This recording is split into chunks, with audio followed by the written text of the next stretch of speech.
목요일 큐티 영상 시작하겠습니다. 오늘 말씀 요한복음 18장 39절에서 19장 16절까지의 말씀입니다. 오늘은 예수님께서 순환을 받으시고 마지막 사형 언도를 받는 그런 그 내용이 기록되어져 있습니다. 오늘 본문에서 예수님은 세 번에 걸쳐서 죄가 없다는 빌라도의 판결을 받습니다.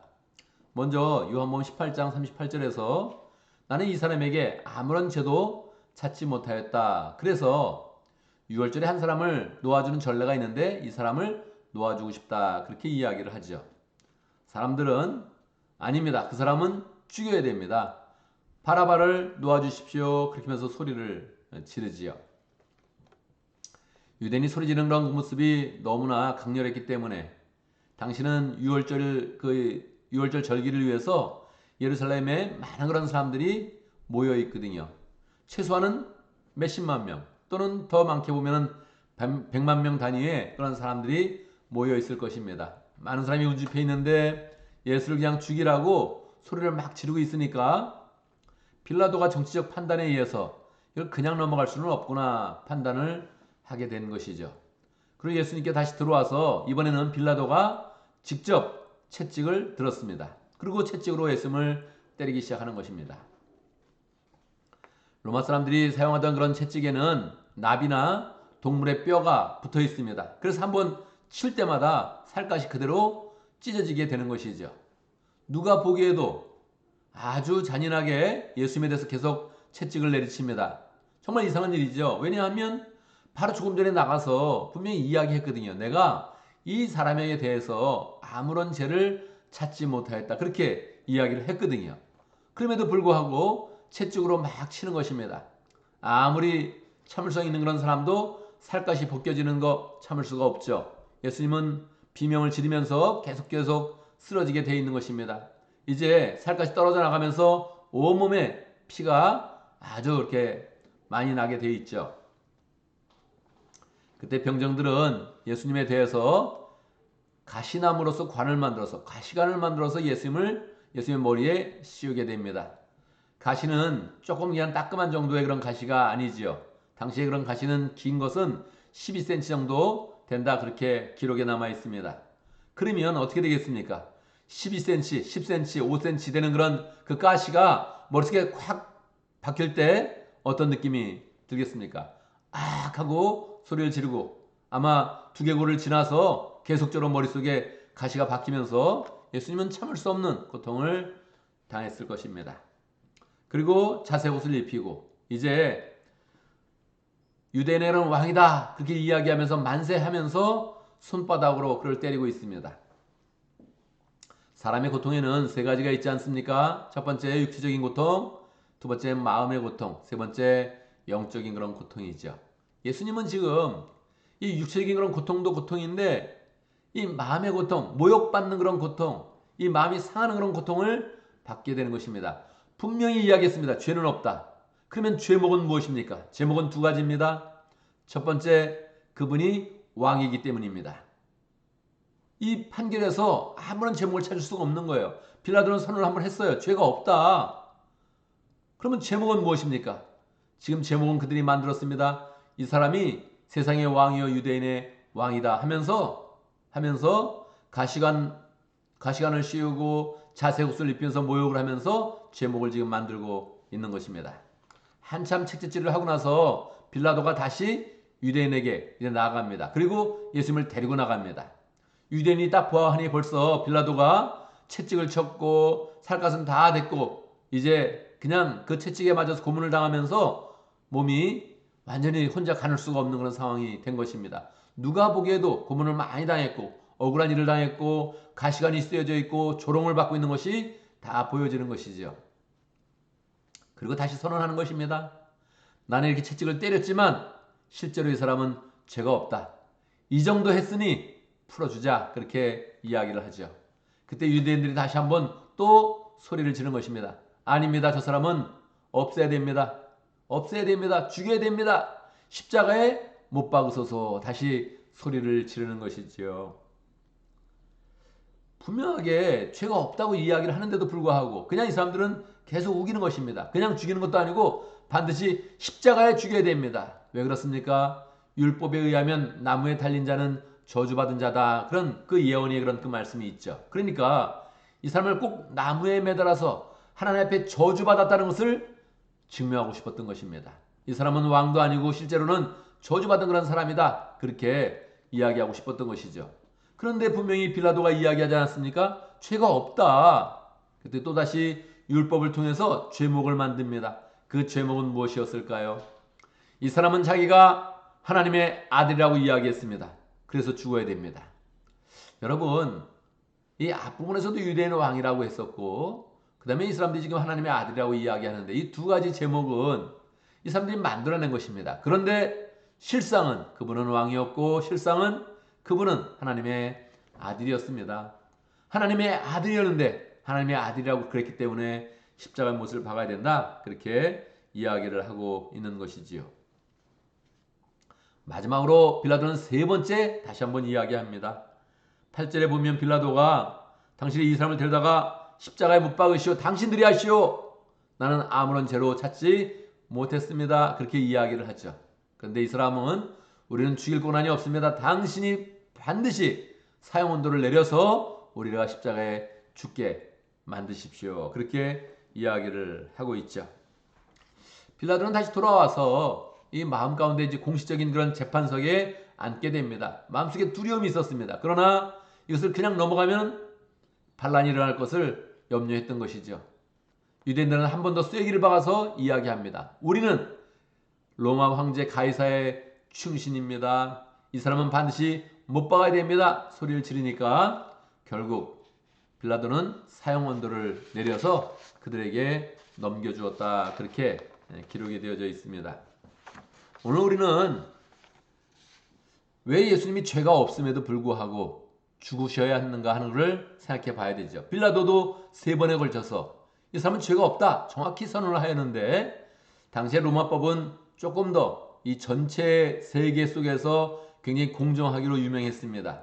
그러니까 빌라도 분명히 재판의 절차를 밟아야 되고 정확히 법에 따라서 언도를 내리겠다 이렇게 마음먹고 있었는데 자기가 이미 선언을 한 것이죠. 죄는 없다. 그 다음 뭐가 문제라고요? 그분이 왕이었고 그분이 하나님의 아들이었기 때문에 문제가 된다는 것입니다.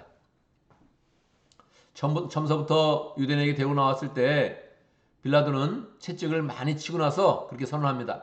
보라, 이 사람이다. 그렇게 이야기를 했었죠. 이 사람이 누구입니까? 너희들이 왕으로 알고 있는, 너희들이 왕이라고 위해서 죽이려고 했던 이 사람이다. 그렇게 이야기한 것이죠. 그런데 이것은 요한복음 1장에서 세례 요한이 예수님에 대해서 선언한 그런 내용과 흡사한 것입니다. 보라, 이 사람이다. 저가 세상 죄를 지고 가는 어린 양이다. 그렇게 선언을 했었죠. 이제 그 내용이 그대로 성취되고 있는 것입니다. 그는 어린 양이 되어서 죄가 없는 순수한 그런 양이 되어서 이제 하나님 앞에 제물로 드려지게 되는 것입니다. 죄가 없다는 그런 선언을 세 번이나 받았는데도 불구하고 죽어야 하는 것은 그는 죄가 없는 상태에서 본인의 죄는 하나도 없는 상태에서 우리의 죄를 대신 지기 위해서 그 자리에 서는 것입니다. 형사법으로 재판을 받아보지 않은 그런 사람은 이게 얼마나 어려운지 잘 알지 못하죠.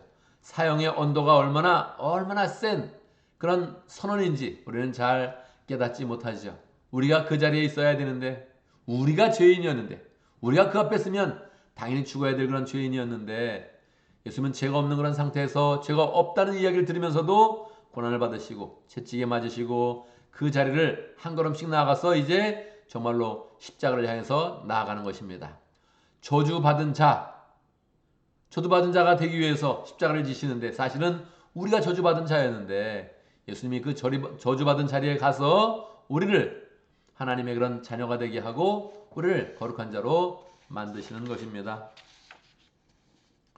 오늘의 그런 그 내용이 금요일에 해당되는 그런 그 내용이죠. 우리가 고난 주간을 보내고 있는데 어떤 일을 하든지 우리의 그런 삶 가운데 주님, 나를 위해 고난 받으신 주님 감사합니다. 이런 그 마음을 갖고 내가 주님의 그런 고난에 동참합니다. 주님의 고난 때문에 내가 깨끗해졌습니다 하는 그런 고백을 드리면 좋겠습니다. 오늘도 말씀 가운데 기도 제목을 붙잡습니다. 우리가 마땅히 예수님을 우리의 그런 왕으로 하나님의 아들로 잘 대접할 수 있도록. 여러분 얼마나 인류의 그런 죄가 무섭습니까? 왕이라고 이야기하면서 하나님의 아들이라고 이야기하면서 실제로는 십자가에 아무런 죄도 없는 분을 십자가에 못 박는 것입니다. 우리의 그런 삶이 그러합니다. 그래서 우리가 정말 마음으로 예수님을 우리의 그런 그 왕으로 우리의 그런 구주로서 하나님의 아들로서 잘 대접해 드릴 수 있도록, 그래서 주님의 고난에 동참하면서 주님을 또 찬양하는 하루 될 수 있도록 함께 기도합니다.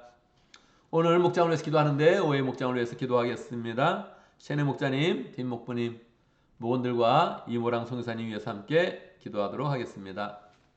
이모랑 성교사님은 본명은 아니지만 오랑아슬리 지역의 그런 족속을 섬기고 있기 때문에 본인의 이름을 임오랑 그렇게 만들었습니다. 우리 교회를 위해서 기도하는데 새가족들을 위해서 기도하겠습니다. 새가족은 어떤 일이 있으면 교회를 잘 나오지 못합니다. 우리는 살아가면서 교회를 잘 나오지 못할 그런 이유가 굉장히 많이 있습니다. 신앙생활을 잘 하지 못할 그런 이유가 굉장히 많이 있습니다. 그런데 마음을 굳건하게 먹으면 그런 이유들은 다 없어집니다. 말은 많은데 그냥 마음 하나를 똑바로 먹으면 그러면 그런 이유들은 다 없어지죠. 새로운 그런 가족들, 어떤 이유를 자꾸 이야기하는 것이 아니라 마음을 잘 정해서 신앙생활을 잘 할 수 있도록, 이게 우리의 역할입니다. 우리가 믿음으로 인도하고 또 주님의 그런 제자로 잘 삼고 또 믿음의 그런 사람으로 세워갈 수 있도록 그렇게 함께 우리가 다짐하면 좋겠습니다. 제가 먼저 기도하고 또 함께 기도하는 시간 갖도록 하겠습니다. 기도합니다. 우리 주님의 그런 고난의 사역을 찬양합니다. 죄가 없으신 것 주님도 알고 모든 사람들이 알았지만 왕이라는 걸 이유 때문에, 하나님의 아들이라는 걸 이유 때문에 주님은 십자가 길로 가셨습니다. 우리의 그런 모든 죄를 지고 십자가 길로 가서 우리를 깨끗게 하시고 하나님의 자녀로 만들어 주셨습니다. 주님, 그 귀한 그런 사역을 우리가 잘 깨달으면서 주님을 찬양하게 하시고 마땅히 우리 주님을 왕으로 하나님의 아들로 우리의 그런 그 마음에 모시고 경배하는 그런 삶을 살 수 있도록 인도하여 주시옵소서. 주님은 우리의 왕이십니다. 그 왕의 모든 그런 명령을 잘 지키며 왕의 은혜를 입으며 주님을 찬양하는 복된 삶을 잘 살아갈 수 있도록 축복하여 주시옵소서. 하나님 아버지, 우리 그런 세대 가운데 가정교회를 허락하여 주시고 목장을 허락하신 것 감사합니다. 오해 목장에 최은혜 목자님 축복하여 주시고 새로운 그런 그 마음으로 기도하며 주님을 더 사랑할 때 하나님께서 그 모든 그런 마음을 받아주시고 하나님의 은혜가 삶과 생활 가운데 풍성하도록 역사해 주시옵소서. 뒷목부님도 축복해 주시고 하나님 아버지 늘 또 부인을 사랑하는 마음으로 또 목장을 섬기며 목장에 대한 그런 책임감으로 모든들을 돌보고 있는데 그 모든 그런 마음을 축복해 주시고 귀한 그런 믿음 주시고 주님의 그런 축복으로 함께하여 주옵소서. 모든들도 모일 때마다 믿음의 가족이 되게 해주시고 하나님의 가족이 될 수 있도록 역사하여 주시고 하나님 아버지 또 교회도 잘 나와서 신앙생활 할 수 있도록 축복하여 주시옵소서. 이문왕 성사님 축복하여 주시고 열정으로 그의 삶을 드리려고 어려서부터 결정하여서 하나님 그 삶을 묵묵하게 진행해 나가고 있는데 그 모든 그런 사역을 축복해 주시고 열매 있게 해주시고 또 학업을 병행하여서 열정으로 사역하고 있는데 하나님 그 모든 학업의 그런 내용도 주의 그런 사역을 잘 쓰여질 수 있도록 축복하여 주시옵소서.